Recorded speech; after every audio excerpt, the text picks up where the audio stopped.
Olá, queridos, sejam bem-vindos a mais um Papo de Divã.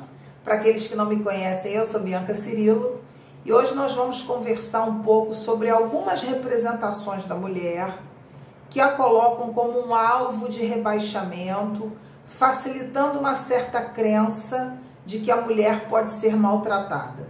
Isso é muito complicado porque dentro de relações abusivas nós sabemos, e não há como dizer o contrário, nós sabemos que a mulher é o principal alvo dentro dessa questão do abuso afetivo. Isso não significa que em alguns momentos ela não seja a agressora, não significa que determinados homens também não sofram na posição de vítima.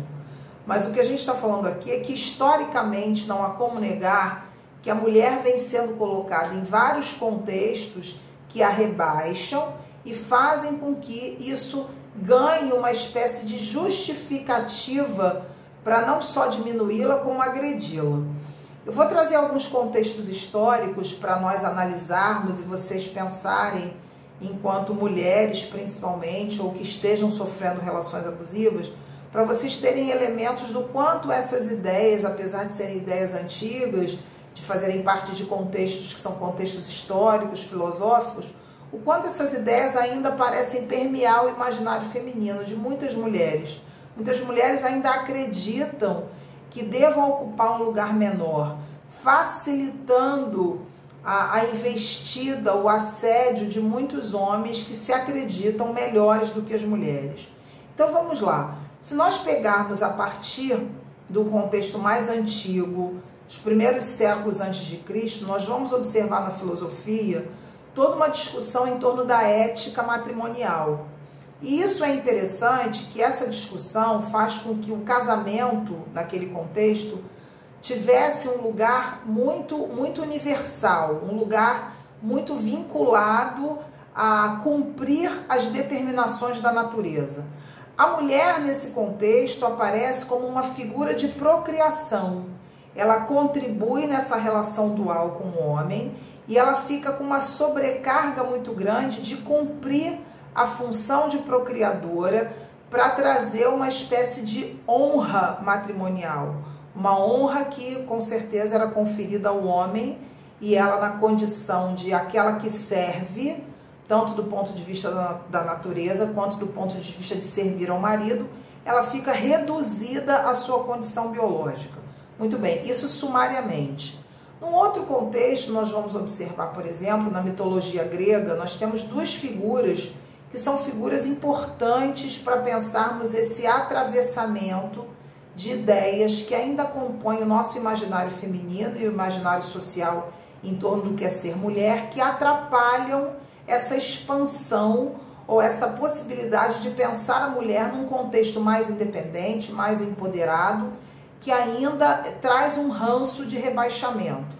Nós temos a figura de Héstia, que é uma figura mitológica, que é uma figura que está exatamente associada dentro da mitologia grega ao contexto do espaço doméstico. Héstia é considerada no mito como a guardiã do lar.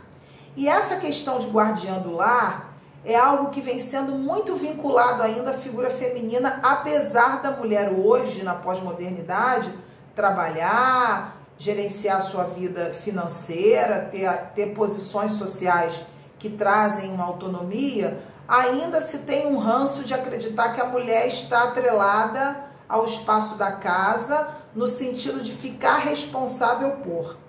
Muitos casos de assédio moral, por exemplo, no contexto do trabalho, passam por esse imaginário, ou seja, lugar de mulher é em casa, não seria no trabalho. E isso responde ainda por várias práticas abusivas, violentas em torno da figura feminina, ou melhor, contra a figura feminina. Voltando à mitologia grega, nós temos a figura de Hera, que é uma figura também que traz elementos fundamentais para que a gente possa pensar uma outra construção do feminino e não mais aceitar um lugar de rebaixamento. A figura de Hera é uma figura que mostra ali uma mulher dependente do homem, uma mulher possessiva, ciumenta e, pior do que isso, uma mulher que se submete a um tipo de masculinidade tóxica. Nós sabemos que Zeus, ele é conhecido pela sua infidelidade E isso gerava, certamente, no contexto do mito, gerava em Hera uma insatisfação, uma tristeza, uma posição de pesar. E Hera entra numa postura de controlar, de se vingar daquelas que se consorciavam com Zeus, enfim, ela assume aquela postura daquela deusa vingativa que persegue as amantes. Isso, no contexto do imaginário feminino, também traz esse ranço da mulher descontrolada, da mulher que é perseguidora, da mulher que é controladora, trazendo ali uma justificativa de que o homem pode assumir uma posição de gozo pleno dos seus desejos, e a mulher, ela fica numa posição de sujeição, de submissão. Isso é muito sério, porque muitas mulheres acreditam que elas tenham que estar nessa posição de monitoria, de aceitar uma série de práticas desrespeitosas, onde esse homem, ele fica numa posição de liberdade sexual e ela fica numa posição de sujeição. Isso é um contexto interessante para a gente pensar. Se nós formos pensar, por exemplo, dentro ainda do contexto grego, mas na filosofia, nós temos na Odisseia de Homero a figura de Penélope, a mãe de Ulisses. E existe uma cena onde o filho, Ulisses, estava na sala ouvindo uma espécie de música, e Penélope, atraída pela música, ela desce do quarto e ela vai questionar alguma coisa em torno dessa música. E o filho, apesar de ser a mãe, o filho diz que ela não se preocupasse, porque aquilo não era assunto de mulher, que ela voltasse aos afazeres do lar. A gente tem aí mais uma representação de uma mulher sendo silenciada, uma violência que a coloca numa posição menor, considerando o contexto da sociedade grega, e essa voz não é trazida, essa mulher sendo silenciada pela filosofia, silenciada pelo mito, silenciada por essa crença de que ela é menos. Se nós avançarmos um pouquinho, nós temos no próprio contexto da filosofia, ainda trazendo as contribuições de Aristóteles, por exemplo, que traz na sua filosofia uma crença de uma superioridade masculina e uma ideia de que a mulher é um homem incompleto. A afirmativa de Aristóteles, na narrativa que ele traz em torno do feminino, é que essa mulher, ela seria, na verdade, algo faltaria nessa mulher, ela seria um homem incompleto. Como medida de completude, nós temos de novo aqui a figura masculina. E é curioso que também, ainda no contexto grego, nós achamos alguns textos em torno da misoginia, da prática de ódio às mulheres, onde um filósofo da antiguidade, ele diz que a mulher, ela seria menos por causa do humor e dos aspectos ligados à menstruação. Por quê? Porque ela tem um humor irracível, e aí ela sem dúvida seria considerada menos. Isso é seríssimo do ponto de vista da construção, né, dessa lógica, ou seja, desse lugar da mulher, como que isso complica muito, trazendo para ela, trazendo para a mulher uma condição menor. Nós vamos avançando, por exemplo, se nós considerarmos século XVII nos Estados Unidos, nós temos no século XVII, no estado da Virgínia, uma prática onde os homens, eles utilizavam o tabaco como uma forma de pagar impostos, de fazerem trocas comerciais. E essas trocas também eram direcionadas à compra de mulheres, ou seja, o tabaco, ele funcionava como um instrumento para se comprar as esposas, as futuras esposas. Isso é algo extremamente sério. Voltando um pouquinho na Idade Média, nós temos a figura dessa mulher de sexualidade ameaçadora. Essa mulher que ela vai copular com um demônio, essa mulher que tem uma sexualidade que é uma sexualidade traiçoeira, onde você cria ali uma representação desse que coloca o sexo na mulher como algo que é perigoso, como algo que é nocivo, como algo que merece ser o quê? Colocado à condição de pecado. Então essa mulher da Idade Média é uma mulher que copula com o demônio, é uma mulher perigosa e pior, é uma mulher bruxa. E a mulher bruxa, dentro, por exemplo, do Martelo das Bruxas, que é o Maleus Maleficarum, nós temos ali um primeiro código penal contra a mulher que faz com que ela seja morta, seja eliminada em nome de critérios que são critérios arbitrários por conta de uma crença numa bruxaria, onde essa figura é uma figura que precisa ser domada, precisa ser controlada e até eliminada se necessário for. E nós poderíamos falar de outros contextos, de vários contextos. Nós temos também, lembrei o contexto de Pandora e Eva, que é um contexto também muito interessante para pensarmos essa construção desse feminino ainda rebaixado. No contexto grego, né, nós temos o mito de Pandora, que traz ali a representação de um feminino que é inconsequente, um feminino que faz aquilo que ele não deveria e liberta os males do mundo, ou seja, essa mulher que traz a maldade, traz o que é ruim, traz a inconsequência, a curiosidade nociva, gerando na humanidade, dentro da alegoria do mito, gerando na humanidade um contexto onde ela seria responsável pelo que é ruim. Olha quantas representações sérias em torno da mulher são trazidas que parecem justificar uma prática. Para muitas pessoas ou para muitos homens acreditam que a mulher ela tem que estar mesmo num lugar menor, tem que ser domada, tem que ser maltratada porque ela é perigosa. E nós temos o mito de Eva, que é um mito religioso clássico, que traz Eva como uma pecadora, aquela que vai trazer a tentação ao homem. No mito de Eva, nós temos a contextualização de um homem que é vitimizado e essa mulher, que é a mulher que é ruim, que é nociva. Avançando um pouquinho no contexto ainda da mitologia grega, a figura de Medusa, que é de novo essa mulher que é traiçoeira, é maldosa, é ruim, trazendo também toda uma alegoria em torno desse feminino como algo que deva ser domado, que deva ser temido. Tem outras e várias representações em torno da figura da mulher. A importância de tudo isso é falar para vocês o seguinte: você que é mulher, para pensar como que alguns desses conceitos que eu passei aqui, como é que isso está na sua mente. Muitos homens acreditam que a mulher, de fato, ela precisa ser silenciada, ela precisa ficar quieta, a mulher nasceu para ser submissa.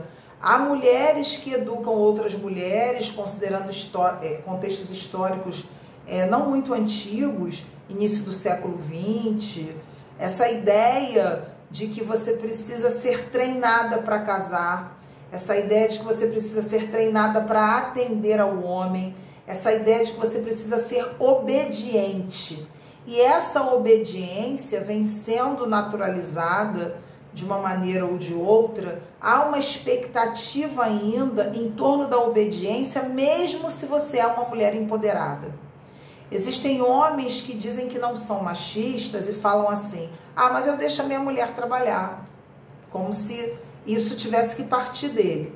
Mas ele deixa a mulher trabalhar, mas ele acredita que ela trabalha, mas ela tem que dar conta da casa, ok? Ela tem que ter tripla, quádrupla jornada, não importa. Ela tem que dar conta dos filhos, ela tem que dar conta de tudo. E pior do que ele acreditar é você, enquanto mulher, acreditar.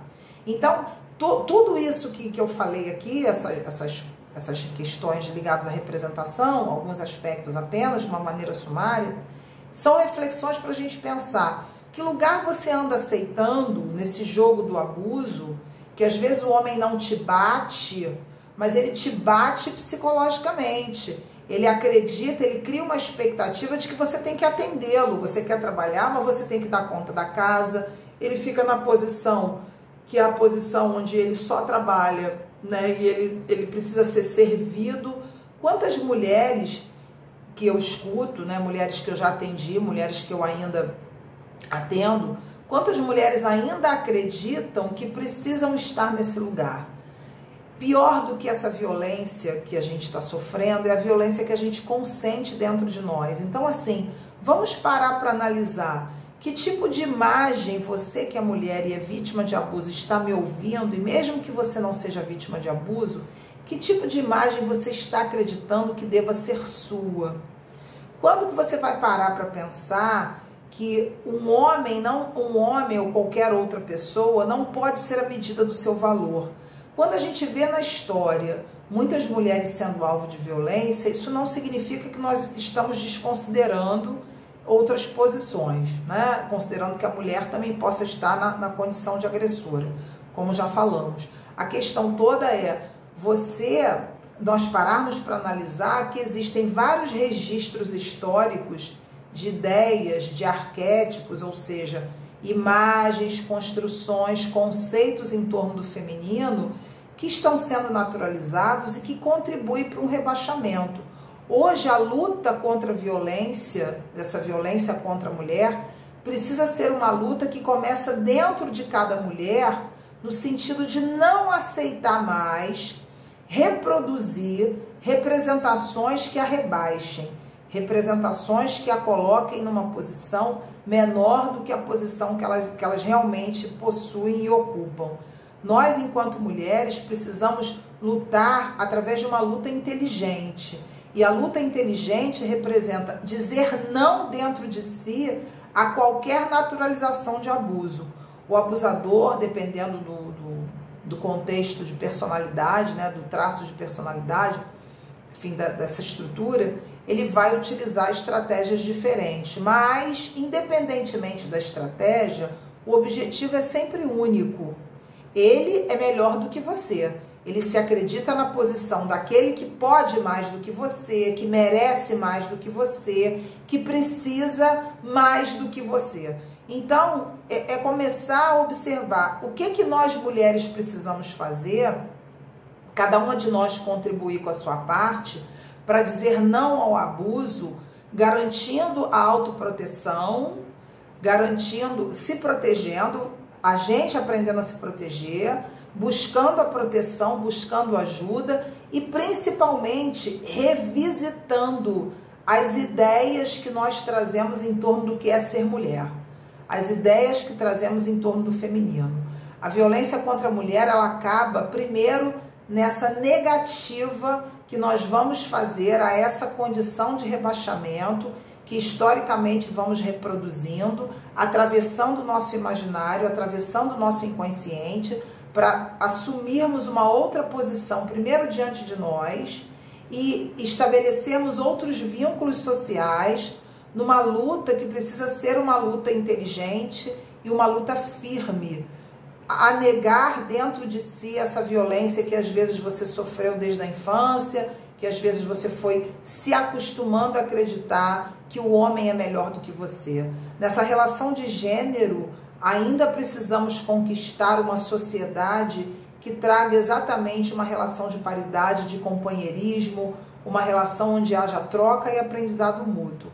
Nós estamos numa construção disso, isso ainda não é uma conquista. Então, assim, eu queria deixar nesse vídeo para a gente terminar esse alerta, ou seja, que violência você consente a partir da imagem que você faz de si mesma. Será que você, enquanto mulher, está identificada com alguma dessas figuras que eu citei aqui? Será que algumas delas, né, elas falam alguma coisa para você que você reproduz sem perceber no seu cotidiano, na maneira como você se percebe? E o que você precisa fazer para construir uma nova identidade? Eu venho falando de reconstrução do eu na relação abusiva, isso é fundamental, ou seja, essa mulher que está machucada numa relação abusiva, desqualificada, se acreditando menos, ela precisa exatamente revisitar essas representações dentro dela para que ela tenha uma outra postura, para que ela de fato assuma a responsabilidade desse autocuidado,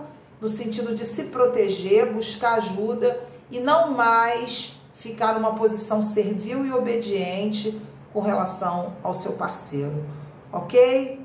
Espero que vocês tenham gostado desse conteúdo, é sempre um prazer compartilhar aqui no Papo de Divã. Aqueles que não estão inscritos no canal, se inscrevam para que vocês possam receber novas notificações. Aqueles que gostaram do vídeo, compartilhem o conteúdo, dê um like aqui embaixo para que a gente possa atingir mais pessoas, ajudar mais pessoas e certamente estaremos juntos no próximo vídeo. Um beijo muito grande no coração de todos vocês. Até a próxima!